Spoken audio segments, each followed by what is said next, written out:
Welcome to the Ordinary Extraordinary Cemetery, where every death had a life and every life had a story. My name is Jenny Johnson, Hello, and I'm Diane Hartshorn.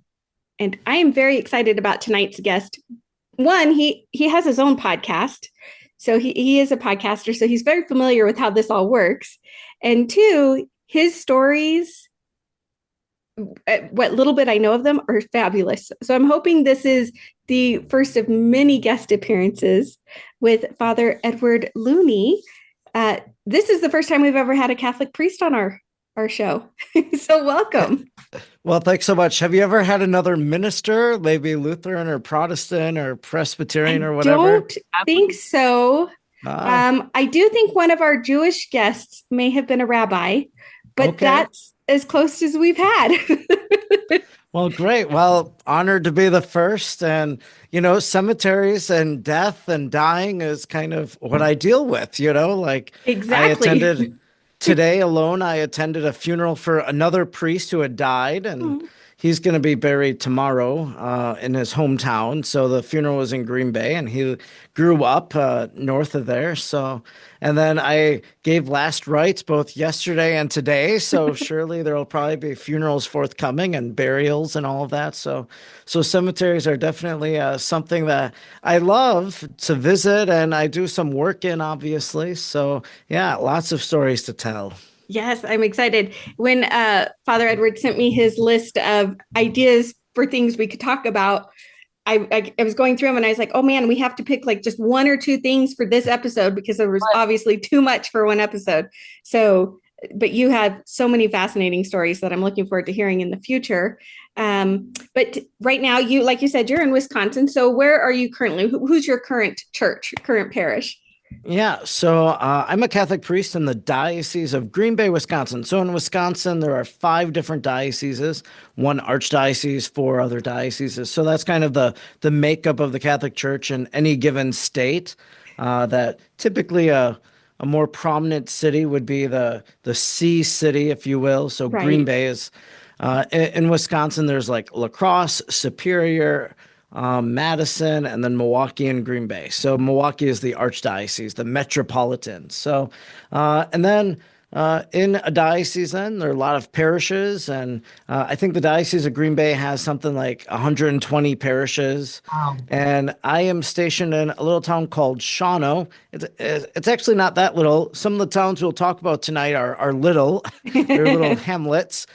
This is actually kind of like a quasi city, It is called a city. We have 10,000 people that live in town here. That's a good So size. for us, that's big. Now, you go to somewhere like Illinois and you tell people like, I grew up in a city of 4,000. They're like, well, that's just a little village, that's not a city. So, yeah, the city of Shawano, where I serve, I'm at Sacred Heart Catholic Parish, and I've been here for 2 years. And speaking of cemeteries, we have our main cemetery, which has a mausoleum and a columbarium, and then obviously all the different plots. And it's interesting because the cemetery is split by a road. So we have Green Bay Ave, and on one side is the Catholic cemetery, and then the Catholic cemetery is also on the other side, and then the public cemetery is connected. So somewhere there's like a division on the property where they start mowing the grass and we stop mowing the grass. Oh, So that's if the grass is too long on one side or the other, we know who's responsible. Yeah, that's right. Yeah. And then there's a little town, and oh, it's called Waukesha. There used to be a Catholic church there called St. Wenceslas, and St. Wenceslas has a little cemetery that I visited, and or that, well, I've done burials in too, so I have oversight of it and pay the grass cutter there and whatnot. But so I've been there too, and it's kind of nice because that cemetery, they memorialized their closed church that was torn down, that was maybe about a quarter of a mile down the road. But they have the bell that used to be in the bell Oh, tower there. cool. And there's a grave marker or a gravestone that has a colorful etching of the closed church Oh, back from its glory days. So there is like a remembrance of this Catholic community in that little cemetery. I love that it was called St. Wenceslas because we don't hear that one very often. Like he's Yeah. not one of the more common saints that gets things named after him. So, Yeah. Well, of course, there's this Christmas carol that goes like, "Good mhm. King Wenceslas on the feast of Stephen." And so King Wenceslas was like a Slavic saint. So I couldn't tell you any more That would make sense about in him. Wisconsin then. Yeah. Yeah, because there were a lot of settlers from that part of the world that made their way into that part of the country.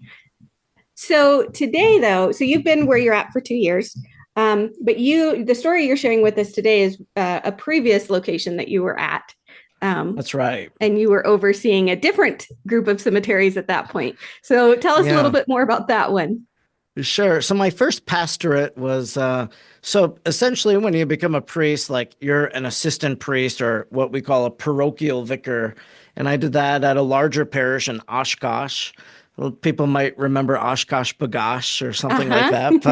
But uh, so I was there in Oshkosh, and then after that, I grew some wings and I was able to fly, and I could have my own parishes, they said. And so they How assigned exciting. me to, in Wisconsin, we usually use our hand, and so like the thumb, which is the peninsula, but I was in the Door County area. I lived in Oh, Brussels, Wisconsin, which was southern Door County. So it goes like Brussels, Sturgeon Bay, and then northern Door County, where all the tourism is. So it was kind of like the glory of tourism life, but not being in all enmeshed in it, you know. right in the So thick of it, yes. yeah, it was nice, and I also had another parish that had two churches. So it was always very confusing because I had four saint names, but three church buildings, but two parishes, and so it was all complicated. But you know, that's what happens when churches close. So like in Brussels, it was St. Francis and St. Mary. Well, St. Mary's church closed, and St. Francis took the name St. Mary on as well after the closure. And then I had St. Peter and St. Hubert in Lincoln and Rosaire. And so each one of those churches, you know, the St. Francis, the St. Mary, the St. Peter, the St. Hubert, they all had cemeteries. And then St. Mary's had an old St. Mary cemetery, so that's a fifth cemetery. And then there was another cemetery down the road in Gardner from Brussels. So that's called St. Joseph Cemetery. That was six cemeteries. Then there was a little hamlet called Misère near Rosaire, where another cemetery was. And so that was seven cemeteries, and I'm not done yet because I had another cemetery called Theory Dames, which was named after a priest. The village was like Theory was probably some prominent family name, but Dames was Father Edward Dames, and they named this Okay. village after him.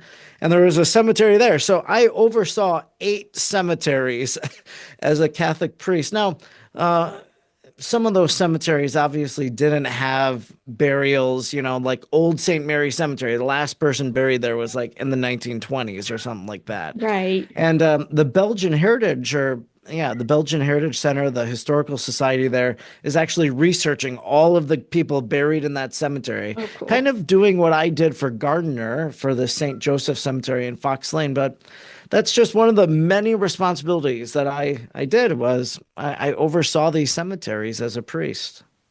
That's actually, that'd be a really cool part of the job. But if it were me, even though you have more important things, I'm sure, to worry about as a priest, and especially when you're trying to get everybody from all the different parishes that are combining themselves and making schedules work and everything. So one of the things, like you said, you were talking about the cemetery in Gardner. You ended up doing a fairly time consuming project, because you felt like these people really needed to be remembered, and the way the cemetery was initially, that wasn't happening. So tell us a little bit more about this cemetery and what led you to do what you did with it. Yeah. So when you have so many cemeteries and you have to go visit them at some point. And I'm sure it took a few months, and I could probably go back on my camera roll and find the pictures from my first visits to these cemeteries. And I remember posting on social media about it as well. But I go to the Gardner Cemetery, and I had heard a lot of stories about it. And, you know, someone had issued a complaint saying like this cemetery really isn't taken care of. And so I get there and like the sign for the cemetery is in the ditch and the ditch is all overgrown. Oh, And, someone was mowing the company was mowing the lawn, I think, but just kind of doing their job, not doing any extra TLC or anything like that. right. So it was very neglected. So, I listened to that complaint. And I said, well, we'll do something about that. So the first thing we pulled the sign out of the ditch and we remounted it and put it back up and then we cleaned out the ditch area so that it was nicer and people could access the property and everything like that. But then there were other stories that people were telling me. And as you would look at the cemetery, there were all of these gravestones that were just scattered about. And it Mhm. was like there was no rhyme or reason why there were stones in some places and not in others. And where you would expect there to be stones, there weren't any. So it was just a kind of a bizarre experience. But these stories then begin circulating, and people start telling me, like, oh, well, there are more people buried in this cemetery than there are grave markers. I'm like, oh, well, that's interesting. Like, how can we verify that? And then there were all these, like, and I don't know which story is true, but someone says like, oh yeah, like the neighbors' cows got out and they trampled all over the cemetery and they knocked over the gravestones, and that's why there's missing gravestones. And and then you hear other stories that some people told me, and they're like, yeah, one day somebody just came and they removed all of them, or like there were all this kind of folklore and stories circulating about the place. I'm like, well, you know what? We should look into this. Just is there any way to see, are there more people buried in this cemetery than we believe? So, from Find a Grave, and there was another like genealogical website that had a listing of all the people from the gravestones.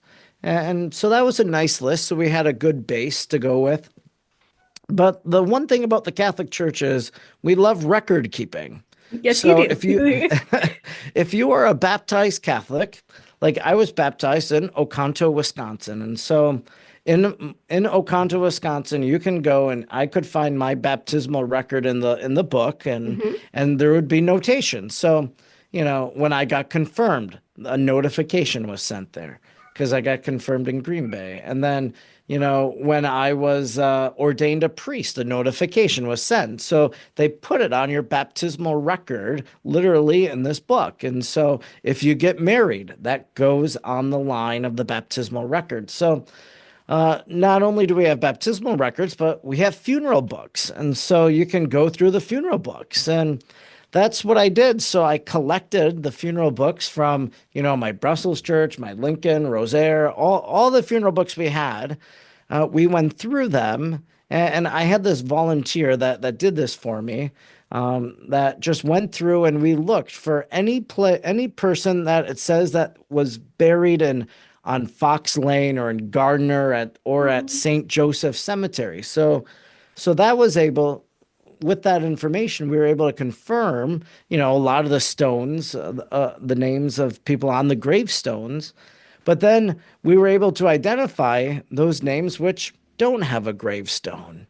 And so that allowed us to identify, I think, about 24 or 25 different names of people. And as that research was going on, people, would reach out and they would say, I think my relative is buried there. And so we would look, we'd say, well, do you know when they died? And we'd go and we'd find the funeral record, and we'd look and try to confirm if that was the case or not. So that was just the discovery then of all of the different names. But you know this, like there's a significance to the fact, like here are people buried in this place, but no one knows them because they don't have a gravestone, because Mhm. it has been destroyed by time or the cows trampled it or whatever happened. And so, finding those names and then recording them somewhere uh, I was very meaningful to me because now they're being remembered again, Mhm. and that was significant, at least for me. How I old is the cemetery? Do you know when it was Oh, founded? Oh gosh, that is a great question. I wish, well, here I Or a could good tell you guesstimate? that. So I know for a fact that someone from the Civil War, there's a Civil War veteran buried there. Now, I'm looking at the list of dates here.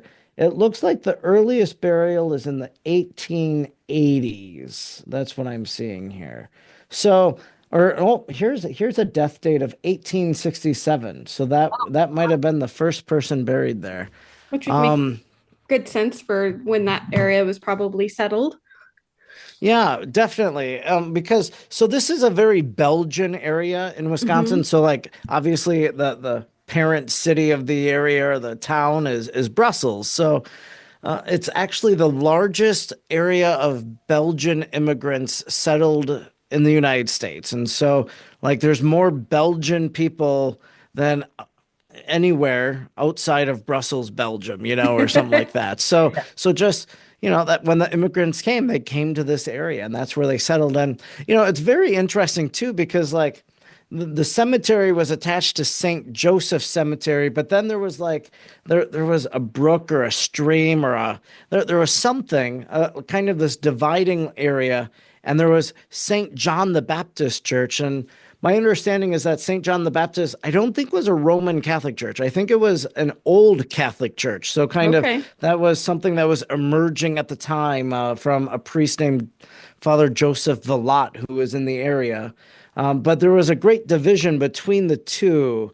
And so there was kind of like a rivalry based upon, just this little brook or stream and trying to get to where your church was or whatever. So it's a very interesting kind of little historical area. And even there was like somebody on their property has like a little cemetery in their backyard actually, and they called it the cemetery in the sky, where I think these people died of some sort of like fever, some sort of Hmm. sickness, and they all basically buried them in a mound, and I visited it once, but so it's in close proximity We actually, to I was that gonna say, I place. think we covered that cemetery. I'm double checking. I remember researching it, but I'm fairly certain we have an episode about that one because I had come across the name of it and I thought it was interesting, like Cemetery in the Sky, because I was like, what is Oh that? yeah. I do remember now that you said it. Now I'm looking up to see which episode that was because I'm pretty sure we did an episode about it a long time ago, but like we did Well, it. I'll be interested to see that. Yeah, there was a local lady whose funeral I did.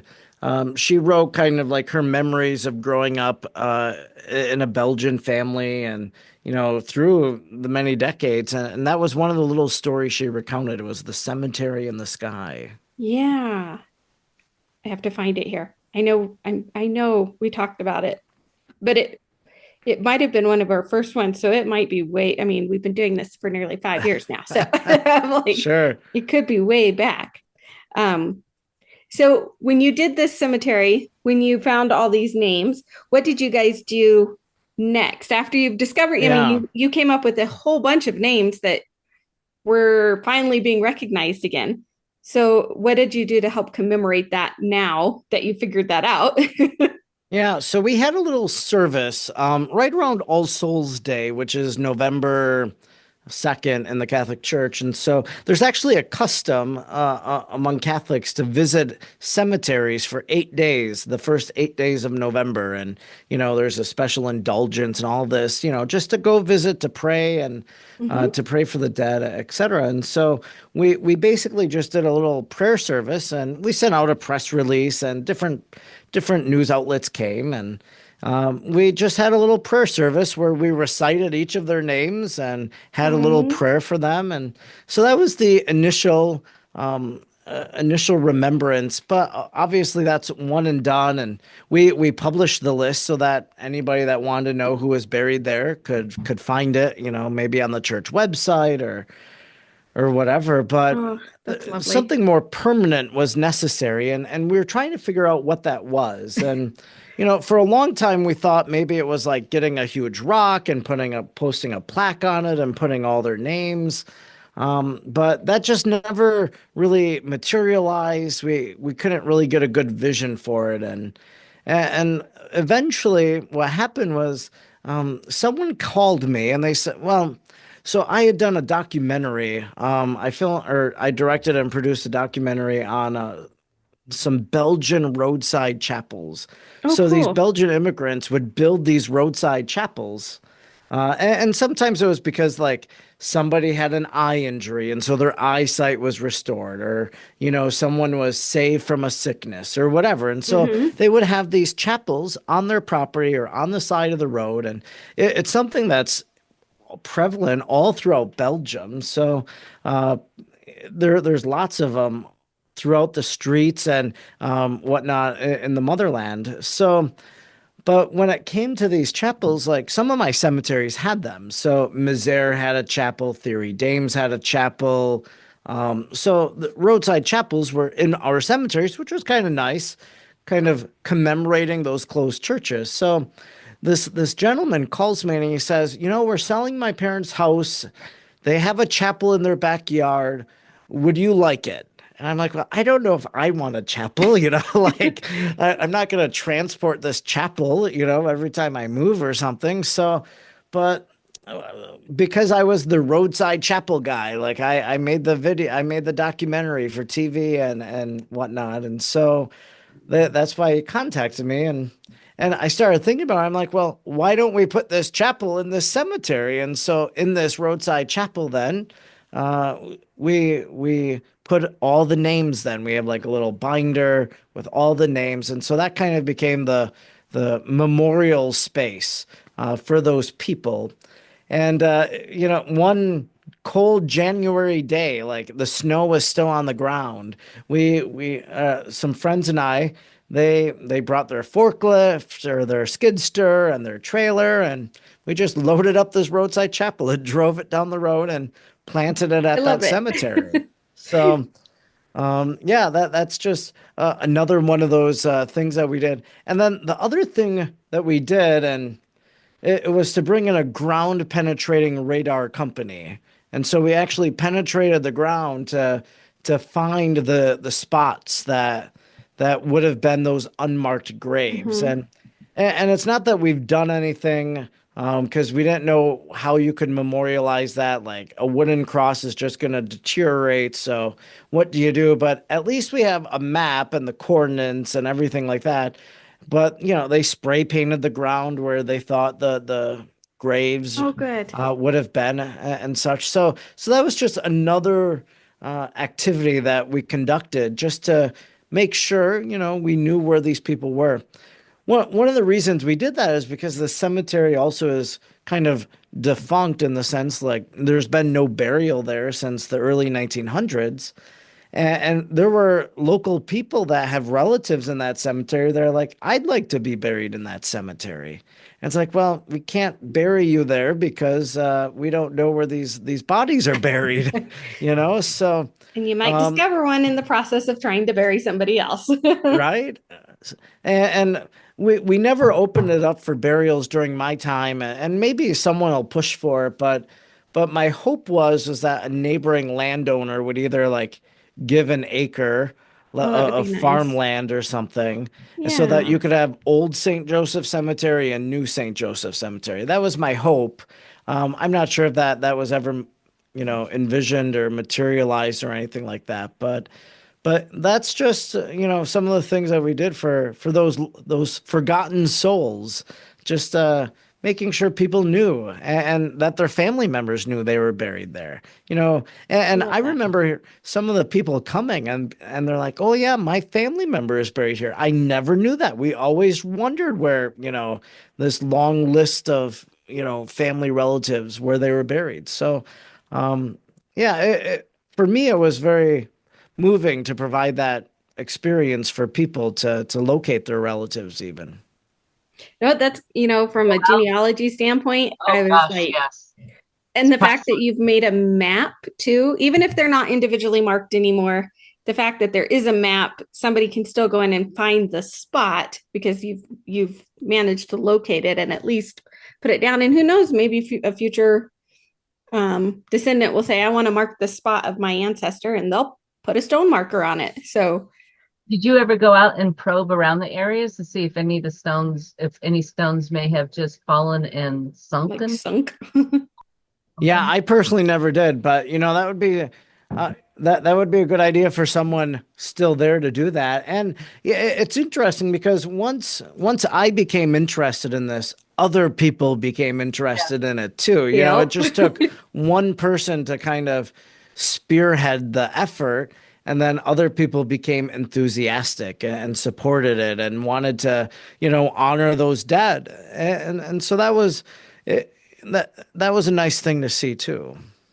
Well, and I think, and I'm assuming it's this way in Wisconsin, like it is in many places in the Midwest. You have families who have been there for generations, especially in rural communities, because they've inherited the farm and they continue to go on. And for our listeners outside of the US, Wisconsin is in the northern part of our country, and there's some large cities there. Milwaukee's big, Green Bay's big, but there's also a lot of rural land, and we have a lot of dairy farms and stuff up in that direction. So there's a lot of agriculture going on. So you have a lot of families who've been there for many, many generations. And even if they've moved on beyond those smaller cemeteries and those parishes, and they've, met up with other parishes and stuff, they still have people buried there. And it's great that they can now, at least at that cemetery, go back and say, okay, I know my great great grandfather is buried here in this spot. And yeah. really, And for the people who are just starting their genealogy research, they'll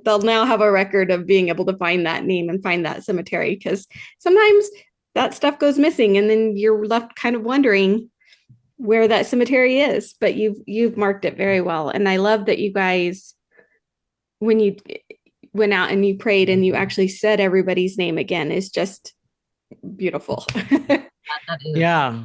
it's wonderful.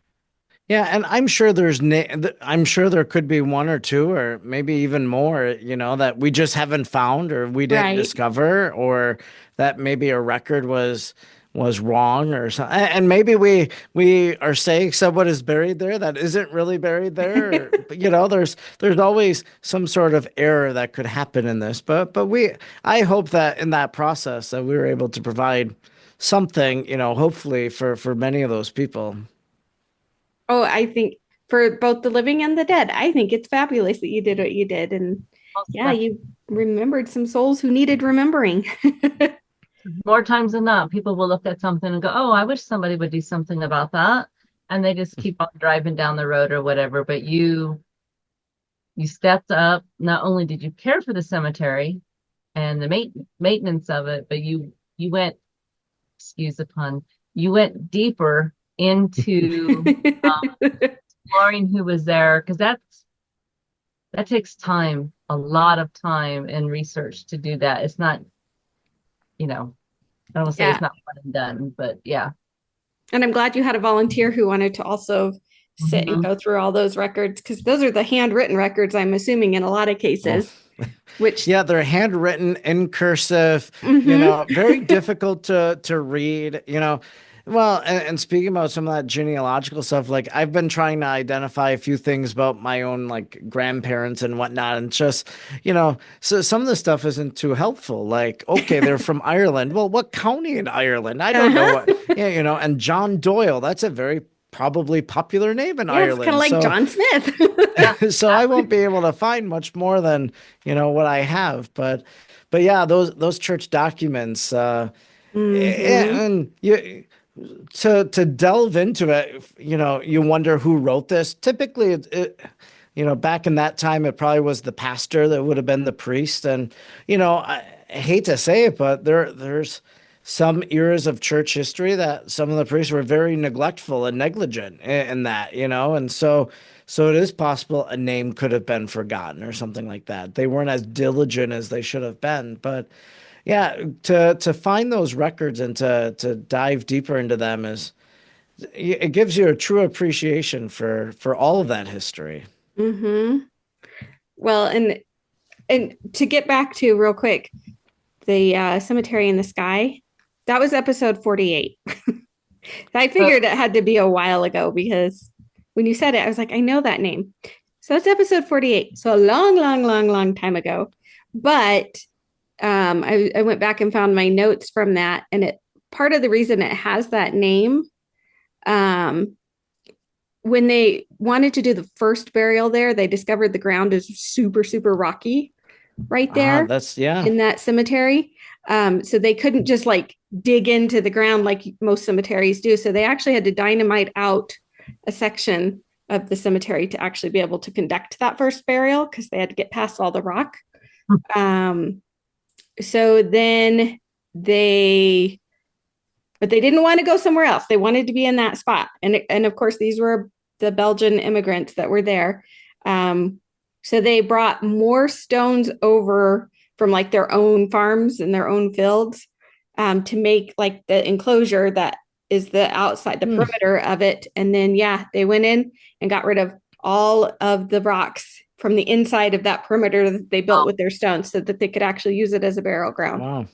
That's a lot of work. Oh, that's And incredible. so, yeah, so that's why they named it the Little Cemetery in the Sky, because they kind of had to put it in, take out rocks, build it up with actual dirt that they could dig down into to bury it. So it was kind of higher than like a normal cemetery was in order to create that burial ground. But they just really liked that particular spot of land.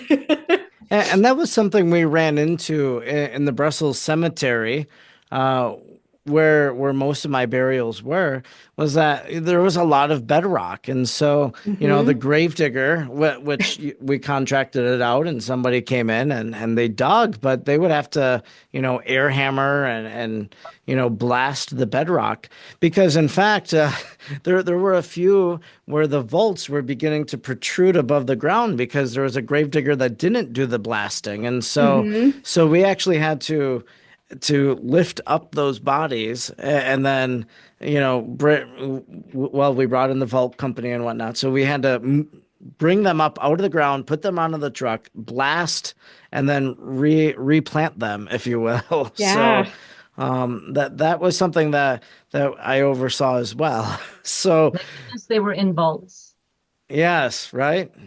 instead Which of I think this cemetery, obviously the cemetery on Fox Lane in Gardner, Wisconsin, like probably, those were pine boxes or I can't imagine what the state of those burials were. So that's why when they were doing the ground penetrating radar, they were able to say, we think this is where something is because of the disturbance of the soil and whatnot. Right. So, yeah, so thank goodness, yeah, in this other case that they were in vaults for sure. Well, and I think when we did that episode and we talked about that I think that might have been the first time I'd heard about dynamiting a really rocky area in order to do a burial. But when I was in Alaska, one of the cemeteries we visited there, again, the ground where they were choosing to do as use for burial, very rocky. And there were several graves that they said they actually dynamited out because that was the only way they could remove that much rock at a time. They had to like put it in and blast it away to get rid of the rock so they could use it for burial. So I was like, oh, so I guess we do that sometimes. But in that case, I think they were choosing land that wasn't going to have any gold on it, though, because that was for, the gold rush at that point. So and sometimes those cemeteries, we've run into that here in Colorado. Sometimes those cemeteries are the throwaway land, as they call it, because it wasn't going to have gold on it. So they could put the bodies there instead. I don't know what's better, but the cemeteries are still there, though. The gold, not so much. So I don't know. I will take that. So now you've moved on. Now you're in charge of your new parish. And you have a new cemetery that you oversee now. Or did you say, is it just one right now? Yeah, so there's two, I would say. So there's the St. Wenceslas, and then there is the one that's the main cemetery, which has a mausoleum, which I don't know what your thoughts about mausoleums are, but I'm not a big fan of mausoleums and like especially buildings and whatnot. Like because at some point these buildings are like I don't like, and I've heard horror stories from some funeral directors that they had to go and they had to like relocate all these people buried in a mausoleum because they had to close the mausoleum because it was in financial ruin or distress or Yeah. whatever. And but being in a church cemetery, that's not an issue. But this is just like a freestanding structure with well, for the caskets. But then the columbarium too we have. So if someone's cremated, and then just the ground burials as well. So yeah, you have your little sexton or cemetery groundskeeper or whatever who oversees all that. Which the operation of my current cemetery is a lot different than my last cemeteries because we actually do all this stuff internally, like we dig the graves and whatnot. Whereas before we contracted that out. So Oh. yeah, so it's a different experience of overseeing this cemetery for sure. And so this one is still an active cemetery, then you're still able to Yes. use it. Yep. Yes. Yeah. So yeah, it's an active cemetery for sure. And yeah, you always wonder what's going to happen when you fill up or whatever, but we're Right. we're not at that spot yet, but maybe one day they would be at that. Yeah. Usually when that happens, you hope that there's enough in the perpetual care funds to keep it going for a while and that there will be descendants around that will also care enough to keep it going because that's typically what happens once the descendants are all gone and the perpetual care funds run out. Sometimes a city or municipality might take it over as far as like the mowing and the basic maintenance, but then they don't do anything with the stones or anything like that because they don't have it in their budgets to do that. Yeah. So it's but hopefully yours will be around for a while.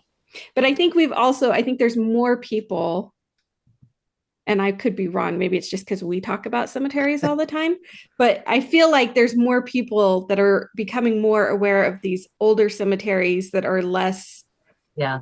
visited. I mean, we've come across and shared so many stories here on the podcast about somebody discovered a cemetery that was in really bad condition and they took it upon themselves to figure out how to go in and clean it up, and to get other people involved. And now those cemeteries are being remembered again. And I think there's more that's happening more and more. And maybe it's because of social media making people more aware or news stories that come up. You see the news stories about it. I'm not sure what it is. But again, I could be wrong too. It could just be because we talk about cemeteries all the time. And so we are more aware of them. Well, I think people are beginning to value cemeteries more for not only a place, a resting place for the departed, but also the history. And I think people are seeing cemeteries as something more than a spooky place or a place you could Yeah, just go to, a morbid place, a very sad place. I think people are relooking and rethinking their ideas of cemeteries. it's true. Where, at one Yeah. time, and not that long ago, the two of us would have been thought as there's something wrong with us. Because we spend so much time in the cemeteries. Yeah. And Yeah. it's like, what's wrong with you? Where now it's like, oh, this is the coolest thing ever. Let me tell you about my cemetery. So just like, Well, and I do think people have decided to start using cemeteries differently too. Like we still are using them for burials, obviously, but think of all the cemeteries, the folks we've talked to where they're doing concerts and they do history lessons and they do bird watching and they do all kinds of fun things within the cemetery that really bring in the community. And they kind of, in some cases, are using more as like a park like setting, which in some instances, that's what those cemeteries were supposed to be in the first place. And they're bringing that back. But it's a great way to make communities aware of the fact that these cemeteries are there and that they need to be cared for, because they found another way to use them. And again, make them less spooky and, not having all the scary ghost stories and stuff. And then people either vandalizing them or completely staying away because they're creeped out by them. So I think there will always be some people kind of creeped out by cemeteries just because they're creeped out by death itself. And so when they put the two together, it's scary to them if they don't have a solid idea about death in their minds, or Yeah. their ideas about death are very scary. So, which is hard to help somebody contemplate sometimes.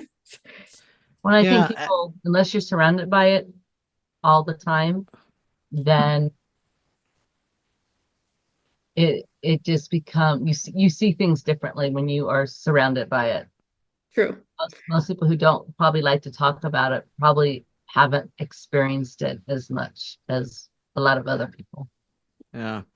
Yeah, that's one of the things that it kind of saddens me a little bit is just kind of, with the rise of cremation or whatever. And I'm not anti-cremation or anything, but a lot of times what happens is that the cremains are kept in, somebody's home or whatever. And so there isn't that like sense of where they're buried or Mm-hmm. whatever. And so, you know, for example, when I go to my hometown, I go and I visit the graves of like 5 or 6 different people. And, you talk about concerts and stuff in cemeteries. Like I love walking around I love walking around the cemetery where I grew up and where my mother is buried, where my grandmother is buried. And so, I go around and I find those people that have played important roles in my life and I visit their graves. And I think about some of these individuals then who, their loved ones who maybe don't have any sense of like why they should bury the dead.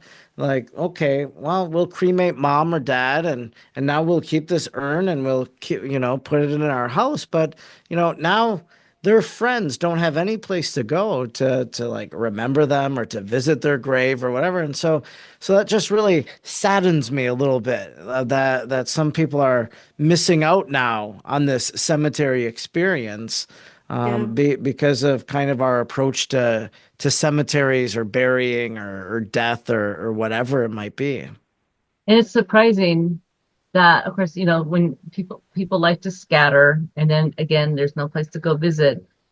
But a lot of people don't realize you can bury cremains, and then it's Yeah, you can bury them like or in put a them in the really columbarium. surprise when we offer that. Oh, I didn't know you could bury cremains, and but yeah, that's the thing. You don't have a place to go visit. There is no permanent. I mean, there's records of people, but there's no permanent record etched in stone of a person's life. And I agree. I think it's very sad that people choose to not, not bury a person. But Yeah, not creating a place to go visit where you can just sit and contemplate and be with them. even if you don't want to go visit that person, your children or your grandchildren or your great grandchildren may someday want to do that. Mhm. Yeah. Yeah. Well, Yeah, I like what you mentioned too about the history and the cemeteries too. Like, where I come from, there's been a lot of like history, like they act out the person's life or whatever yep. at their grave. With the one I went to once was called "If Tombstones Could Talk" or Hmm. whatever, and Yeah. so I think that's a powerful thing. And just one last thing, maybe as a priest and as a person of faith, like we have Easter and whatnot, and the whole Easter story is about a woman going to visit the tomb of the Savior. Mary Hmm. Magdalene going to the cemetery to visit the grave of her loved one, her friend, and so she brings that news back about the empty tomb, and it really. That's the central mystery of faith. Not only that God became man, but that he rose from the dead. And it all took place in a cemetery. I never looked at it that way. That is actually a wonderful way. I mean, it was a slightly different version of a cemetery than what we are Right. familiar Yeah. with, but yes, A burial spot, a tomb. it was still a tomb, and Jesus was entombed in it, and they rolled the stone away, and he was not there anymore. So Um, he gave a few people a little surprise that time. But yes, yeah, and Easter's just a week away. I was going to say Just Easter under a week away. It's on this coming Sunday. So by the time it'll be Thursday when this episode airs. So for Good Friday. So perfect timing. I know. Indeed. I did ask Father Edward when we were scheduling this if we needed to wait till after Lent and get through all of this because I didn't know what your schedule would be like. I know like the confession schedule usually ramps up a little bit this time of year, and I don't know about your parishes, but I know our parishes here now. Of course, we're in Denver, so we're where our archdiocese is located, and we have a lot of churches. But usually, this time of year, most of our churches will have several priests available on certain nights for confession during Lent, so that lots of people can go and take care of confession before Easter Sunday. So I don't know if your parishes are quite like that, or if you're a little bit smaller, so maybe not so many. Yeah, that's one model, for me for that. What I've done in my parishes is I just offer a lot more times. And so actually the one day I sat in the confessional for 10 hours. Oh So my I heard goodness. confessions for 10 hours. And this was just like, I had seen it done elsewhere where a priest had done this. And I'm like, I just want to see if it would work here. And I heard 123 confessions in 10 hours. Wow. Now, so somebody on Twitter like mathematically figured it out, like, oh, that's 4 minutes. I'm like, well, actually, no, because like there was some chunks of time where nobody came, Right. so Oh, like they weren't factoring that in. But yeah, I thought it was a good response, and I would definitely do it again. So that was kind of my innovation from that, just because it's hard to find priests to come and do all that these days. But just fewer of them and all of Yep. that, coordinating schedules, whatever. So sometimes I just like doing it myself, I guess. Like I I said, we think you are. benefit from being in the Yeah. archdiocese, so we have a little more help up here than other parishes might have. But And I think you're definitely a priest who likes doing things himself, he's which is really good. not afraid of a challenge, which No, I love. Because the cemetery, that was a challenge, but you took it on. And now, and the fact that it has a chapel that didn't exist there before, I mean, the chapel existed, just not where it's Yeah. currently located. I think that's a really cool way to make use of one of those old chapels like that, since there are so many of them around your state. Yeah, it was the fitting way to honor and to memorialize those people, I thought, for sure. Oh, it's And then it perfect. was St. Joseph Cemetery, and St. Joseph is like the patron saint of the dying. So it just kind of like, well, it was all a beautiful little image, coming and unfolding for us.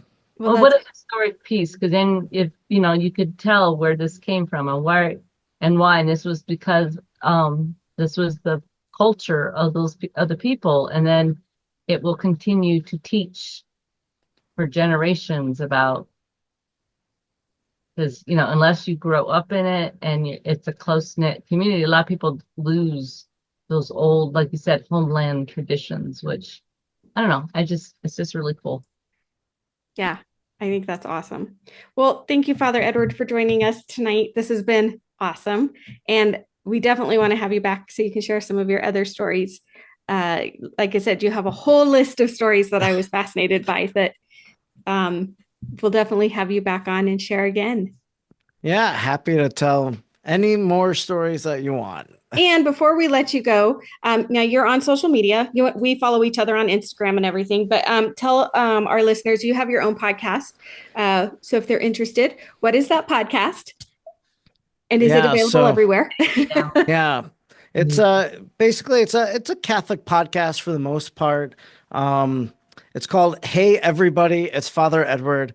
It used to have a different name for, 200 or some odd episodes.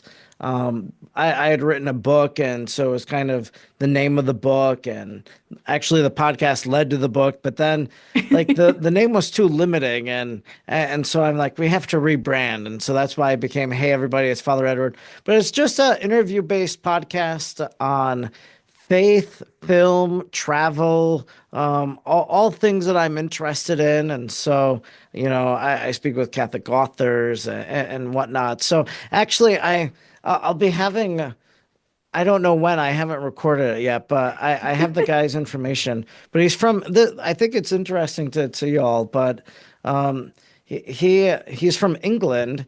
And so in the Catholic Church, like where a holy person is buried in a cemetery, usually, like uh, on the way to sainthood. So there was this nun named Mother Angeline, and she's buried somewhere in New York. But this gentleman, he came from a place in England. He's a he's a young lad, so younger than me. So, but anyways, he came over from England just doing a little tour. He and his relative, they have this media apostolate or whatnot, and and where they're from in England, they had erected a statue of Mother Angeline, who's a venerable in the Catholic Church. And so they were like tracing her footsteps Oh, coming to where cool. she was in the States. And this guy, he had like an injured knee, like totally was in severe pain, like, rated like an 8 or a 9 on the pain level scale. And he went to Mother Angeline's grave and he felt that he had to kneel down there. So he knelt down on Mother Angeline's grave, said a prayer, and his knee pain left him and has never Wow. returned.